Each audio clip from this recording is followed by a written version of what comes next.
So hello and welcome back to Test Drive Thursday. Today we are driving the Renault Range T mod.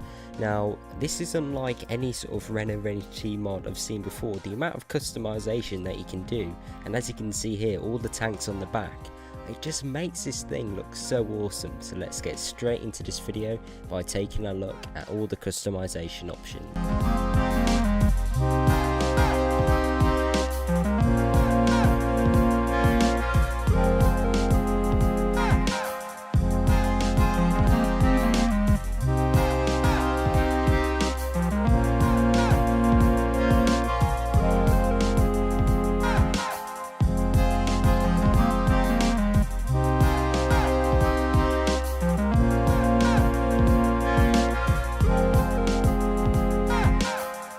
Okay then, so here we are in the upgrade shop. So if we go straight over to the cabins, you can see that I was just driving the night and day cab, as it's called here. And personally, I do think it looks best with this sort of setup. More heavy duty, it's a lot lower down, it makes it look a lot wider and a lot more aggressive. I think it looks really cool. You've then got the sleeper cab, so if you're doing sort of box trailers on a budget, you may go for that. And I've never seen an aero piece so intricate and detailed before. The camera's being a bit annoying. Hang on, let's see if we can get a better camera. No, it doesn't look like it. So yeah, you can just see, it just gives the effect that it's sort of floating over the top. And I think it looks really, really cool. I honestly have never seen anything like it. Absolutely awesome. And then you've got the high sleeper cab, bit of frame drop there, but yeah, that's the sort of top of the range. I'm not sure why there's that like lag there when you're choosing between them, but you can just see how different they all are. I mean, this, I don't know, it looks a bit weird from the side profile, the way it sort of goes up like that, and then you get the high sleeper cab. That looks like it just works a lot better in my opinion. Then on the chassis, everything from an 8x4, which is what we're driving here, down to a 4x2. Again, I'm not sure why there's lag when you click all the options, but yeah, there's quite a good range there. Engines all the way from a 520 down to a 380 with 1800 Newton meters, and the 520's got 2550. So a lot of torque there to play with. Again, standard sort of engine, standard gearbox options, 12 speeds, some 6 speeds in there as well, but 12 speeds are what you want.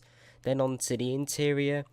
I think this is what lets down this truck. Everything else is really good, but these are just images stuck on. I mean, you can see it worse here on the door panel. It looks awful. I've never seen a mod do that before. I mean, I don't get it. They're just so, it ruins it. The wheel's okay. I mean, it's not great, but it's okay. Dials are not good. I think they're images as well. That sort of lets it down. Good range of paint jobs, as you can see. You have a zebra one. That looks kind of funky on the sort of front here. Yeah. Loads and loads of carbon fibre if you want it. Loads and loads of colours to choose from. Let's just go for a light colour for now. It's kind of nice actually. So down here you start with the sort of lower grille guards as usual. Standard range. You can paint the bottom bit independently, which I like, because on most mods when you get painted and plastic parts, if you just click paint, I mean, what I'm trying to say is you can either have the whole of it plastic or the whole of it paint. You can't really choose, but with this, there's so many different parts that you can paint independently. Like here, this is separate, these are separate, the badge is separate. It's all really, really good. I mean, even that looks pretty cool, the way it sort of swoops down. You can create some really cool, intricate designs with this, which is what I like. I mean, even this up here, you can paint that if you want. So it just blends in. Paint this, so it blends in even more. As I said, there's loads of ranges of different configs on this. So you can go for full chrome down here, which I think is a bit too much personally. I mean, it's really cool. You also get this sort of stock, well, it's called stock here, sort of a metally finish to it, which is nice. Bull bars don't really fit this truck, to be honest, or any modern truck I'm finding. But yeah, that's really, really good. I love that down there.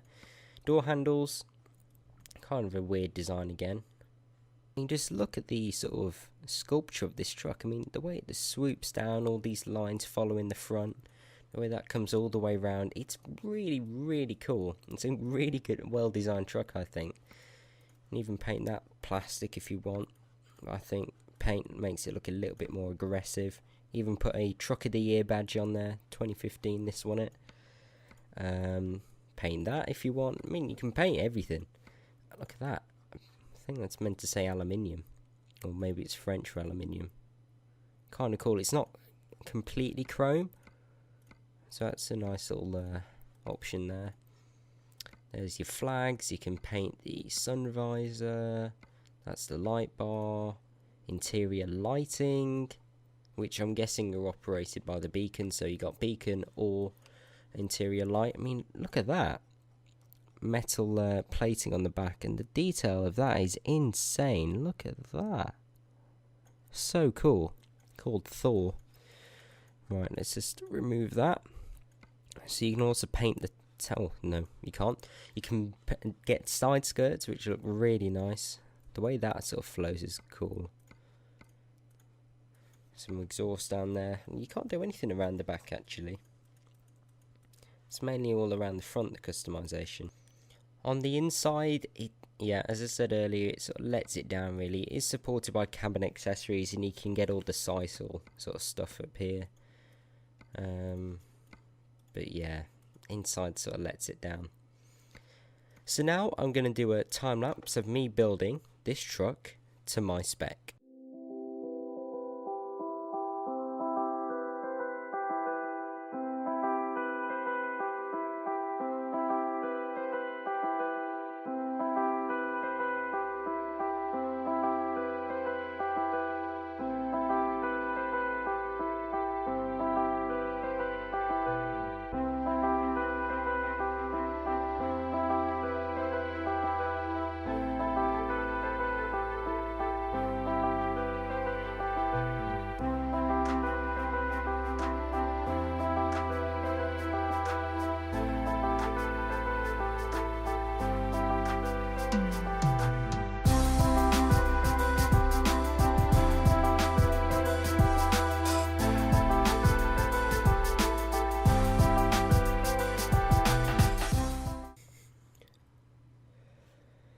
Okay then, so here we are, all configured now. I've gone for this sort of orange and black theme, the metallic sort of deep orange, then the sort of dark black plastic parts, and especially the mirrors. I just think it ties together really, really nicely.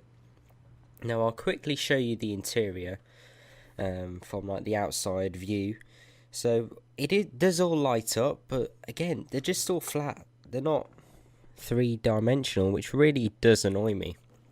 When you turn it on, sat-nav works and everything, and when you go to F4 and try to move the steering wheel, as you can see, it makes no difference whatsoever, so that's really annoying. But you can cycle through different menus. You've got, what's that? Range, or I don't know, there's the range, 1,500 miles. Just general stuff like that, really. Turn the truck on, you can see it's slowly building up. Not actually sure what that is. 0 to 10. Well, it's definitely not fuel, because... Oh, hang on. Here it is. Here it is. It must be, because then that's the red zone. Ah, okay, I get it. So on the left, with all the red, that's all the red zone, the fuel. If we just turn it off, turn it back on. Okay, I sort of understand that. Then you got your fuel readouts over there. Interestingly, you don't have a analog speedo. You've only got the digital one. And then you've got the analog rev counter there, which is actually fairly visible. The font is a bit small, but overall it's fairly visible. I'll just show you the outside quick. I mean, it does look good. I mean, just the detail on the chassis is amazing. The SCS one can't be much better than this, but we'll get into that later. You've also got those unusual lights at the top. Don't know if you can see them there on the side. Fairly unusual placement for them. But yeah, I do think it looks like a really aggressive and mean looking truck. I do like it a lot. Okay then, so first gear, you can see that there on the gear register. So brake is off. Gone for the manual this time.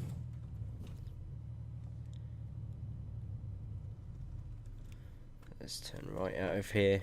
We do have a trailer already put into the satellite navigation. You see that? The fuel's going up again.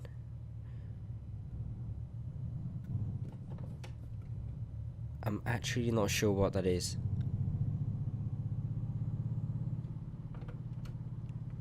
I don't know. It just keeps going up. We'll see what it... Now it's gone down again. Is it like revs? Who knows? I don't like the displays on this. I like the digital speedo. That's well placed, but the rest of them, I find them quite hard to read. It would be better in this truck, I think, if they just went for a digital, customizable sort of screen. Because to me, the sort of current setup in this, it just seems really, really cluttered. Like the fact that you've got no analog speedo, it just doesn't look right to me. It really doesn't look right, and it's just like, okay, we got rid of this speedo. Sorry, that's not the microphone. We got rid of this speedo. What should we put there? Oh, we have this, that, and it just doesn't look planned. And I'm not sure if these displays are realistic or not, but yeah, they're really hard to read, and I just genuinely don't like them. I don't think I've ever said that before about these digital displays, but the ones in this truck are really, really bad. But anyway, I'll carry on the journey to go and get the trailer, and I'll meet you when we're a bit closer. Let's go and get it. I believe it's some tracks as well. And it is a blue trailer, so it should complement the truck quite well. Alright, where is it? Here it is. Should have an X on the floor. Can't quite tell with this. Oh. Class driving skills. There we go. I'm not sure if I've got advanced... No, I've not got advanced coupling on. Let's just have a look at this from the outside. Not bad. Again, probably would have been better with the sort of night and day cab, I believe it was called, but doesn't look too bad. I mean, I love this side paneling on this. It's absolutely awesome. Let's get going. So, I don't think we're going to get out of there. I have to do a U-turn. See what the turning circle's like on this. Using that front mirror there.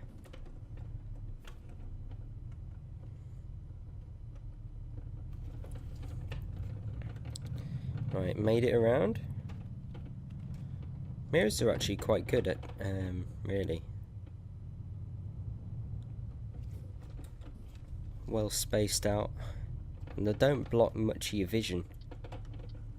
Unlike the MAN, even though the MAN ones are a lot bigger and a lot easier to see out of. I can't get my words out today. Sorry about the vibrations.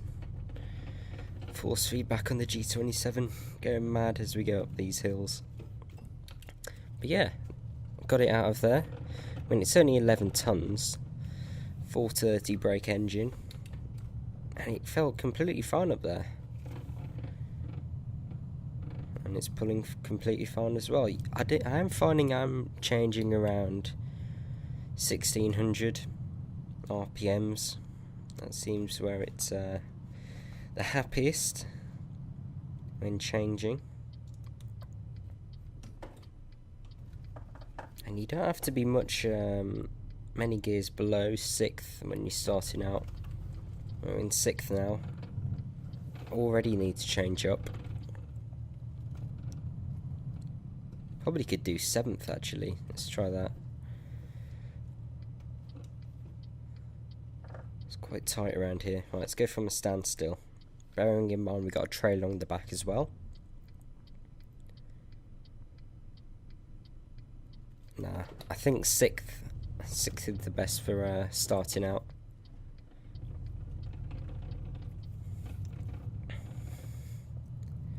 Sixth, 8th. Probably go straight to 10th actually. Yeah, completely fine. Just happy with that. One thing that I have just noticed is that the wheel is blocking the speed limit on the map. You can see that now. It's a 70km limit and I can't see it because the wheel's blocking it. That is a massive design flaw. I mean, I'm not sure if it's that badly placed in real life, but in game at least with this mod, it's pretty bad. That's going to cost you a lot of speeding tickets. Well, that's annoying. I'm not sure if you can move the seat back and it would make that any better, but in this driving position where and I chose this driving position because it enables me to actually see the dials. If you put it any further back, it does get a bit dodgy. Bearing in mind I do have this on full scaling, 400%. If you were on something like, I don't know, 100%, maybe 75, that would make it really difficult to read the dials if you wanted to read the speed limit on the road, which obviously you do. That's an annoying thing. See what it's like up here. Down to 7th.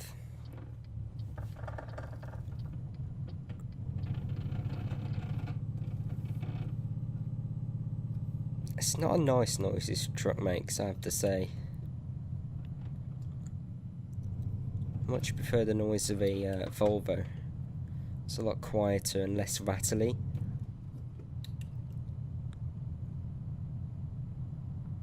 Yeah, I'm not a big fan of that. So yeah, the engine power and sort of setup I like, but the way it sort of makes you feel, in a way, it's a bit noisy. Yeah, it's not quite there. But yeah, it soon gets up to the speed limit, 90 kilometers an hour. Put the cruise control on, displays that there.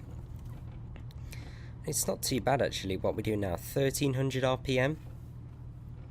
And it sits here pretty happily, fairly quiet. It's only when it's under strain this truck does get rather loud. And so we're turning off in a bit. But yeah, as I said earlier, the visibility in this truck is absolutely superb. I mean, the windows go really low down. If you compare that to an MAN or something, the windows are actually quite rectangular, and you don't get a great visibility out, especially with those big mirrors. But with this, the visibility is superb. The pillars are really small. It really is good. I've always liked Renault visibility, especially with trucks like the Magnum. But yeah, would I recommend you downloading this truck mod? I'd say no. I do think there is better Renault Range T mods out there. A lot of you may be wondering, is this the RTA one? And no, it's not. I'll try and remember to put the link to it in my mod spreadsheet, and the link to the mod spreadsheet is in the description. But yeah, I do believe there are better... Oh my god, thanks dude. There are better Range T mods out there. It's just the interior that annoys me really. I mean, you spend all your time in game on the inside, so you do want a good interior, so I'd rather more effort being spent on that. I mean, the display's really going to annoy me. The sat-nav's really going to annoy me, the way it blocks quite a bit the screen. And just the finisher in here, just with all the sort of stuck on images. It just really does annoy me. Doesn't feel finished. So slow down for this speed bump. So yeah, that's a bit annoying. But it does drive pretty nicely, I have to say. And the outside detail is very good, along with the customization, it's fairly good as well. Got to show you the interior light. I went for a white one, which is activated with the beacon button. Whatever you've assigned that to, that works pretty well. But overall, as I said, I do believe there are better Range T mods out there. We've just got to wait for the SCS one, if that releases, which, I mean, I haven't heard anything about that for probably a year now, so I'm sort of wondering, are they still going to do it? My guess at the moment would be probably not. It is a bit weird that they put all that effort in, and it looked almost finished. I mean, I believe the last screenshot I saw of it was with the Vive la France DLC, just before that released. And where is it now? Who knows? Maybe they're having some issues with Renault or something, but I don't know. So we're using mods for now. See what reversing this thing's like. Only one reverse gear. Oh, it's got rear steering, this trailer. That's fairly annoying. Makes it really sort of twitchy. And it does stuff like that, which I don't like. I do find it annoying, this rear steer. I wish when you got to the destination, you could just turn it off. So it made reversing the trailer much, much easier. I mean, we're completely out of the box now. Oh, stalled. Come on, Range T. Let's get going.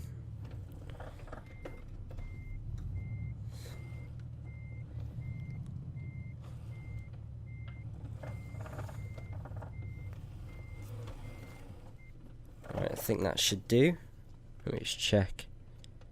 Yep, cargo is ready for unloading. Not the best reversing.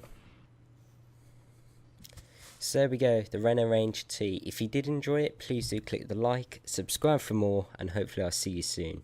Goodbye.